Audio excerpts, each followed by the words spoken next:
Calculate the operating cycle and the working capital requirement from the following details of Ritika Limited. Raw material opening closing, work in progress opening closing, finished goods opening closing, debtor opening closing, wages and manufacturing expenses, distribution and other expenses, purchase of material and total sales. Company obtain a credit period for 60 days from its supplier. Creditor का payment period दे रखा है 60 days. All goods were sold for credit. सबसे पहले तो हम इसमें working note बनाएंगे जिसमें हम बनाएंगे कॉस्ट स्टेटमेंट.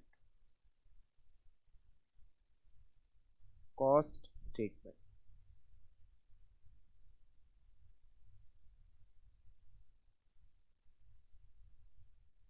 कॉस्ट स्टेटमेंट में हम सबसे पहले लिखते हैं raw material consumed. Raw material consume कैसे आता है? Opening plus purchase minus closing. Raw material का ओपनिंग है 80,000, परचेज किया हमने 4 लाख माइनस क्लोजिंग है 1,20,000. रॉ मटेरियल का कंज्यूम्ड 3,60,000. वेजेज और मैन्युफैक्चरिंग एक साथ ही दे रखे हैं, इट इज़ 2 लाख. यहाँ तक की टोटल आती है 5,60,000. इसमें ऐड करेंगे हम opening stock work in progress. Opening stock work in progress है 20,000 और इसमें से लेस करेंगे closing stock work in progress. Closing stock work in progress है 60,000. It is cost of production 5,60,000 plus 20,000 minus 60,000 5,20,000.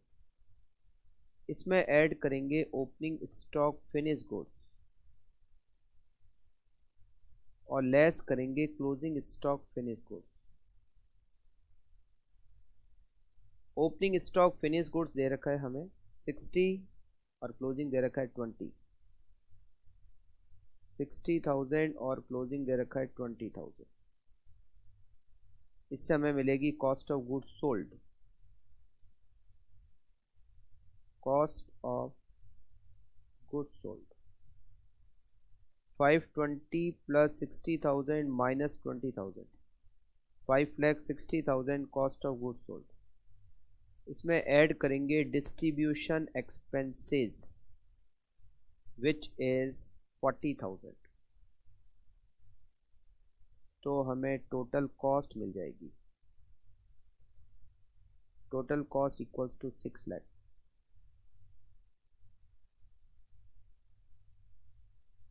Working note second. अब हम operating cycle period को calculate करेंगे. ऑपरेटिंग साइकिल पीरियड में सबसे पहले आता आर. आर का फॉर्मूला होता है average stock raw material divided by raw material consumed multiply by 365.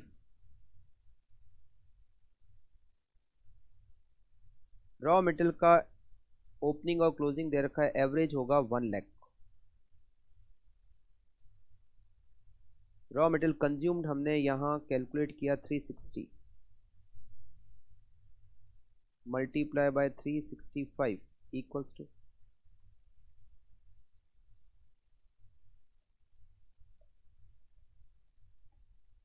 101.39 days.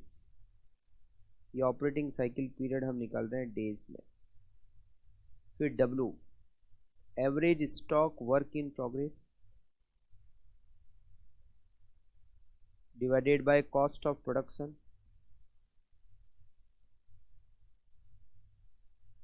Multiply by 365. WIP का ओपनिंग और क्लोजिंग दे रखा है, एवरेज होगा 40,000. कॉस्ट ऑफ प्रोडक्शन हम कैलकुलेट कर चुके हैं 5,20,000 multiply by 365. 40,000 divided by 5,20,000 into 365. 28.09. F. Average stock finished goods divided by cost of goods sold multiply by 365.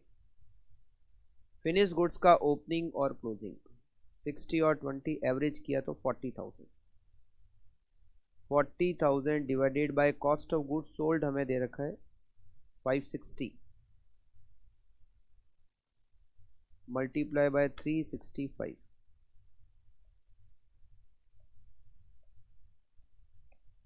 26.07 days. D. Average debtor divided by credit sales into 365. कुछ नहीं दे रखा तो पूरी sales को क्रेडिट मानते हैं. एवरेज डेटर ओपनिंग और closing debtor दे रखे हैं. एवरेज हो गए 40. पूरी सेल्स को क्रेडिट मानेंगे 10 लाख मल्टीप्लाई बाय 365. वैसे दे रखा है all goods were sold for credit. 40,000 divided by 10 lakh multiply by 365. 14.6 days. अब ये कितना आता है 101.39 प्लस 28.09 प्लस 26.07 प्लस 14.6 170.15 माइनस करेंगे क्रेडिटर्स पेमेंट पीरियड जो हमें क्वेश्चन में दे रखा है which is 60 days. It is 110.15 days. Working capital equals to total cost, total cash cost, यहाँ depreciation वैसे भी नहीं है, total cash cost per annum divided by 365 multiply by operating cycle period. Total cash cost 6 lakh divided by 365 into 110.15. 6 lakh divided by 365 into 110.15. 1,81,006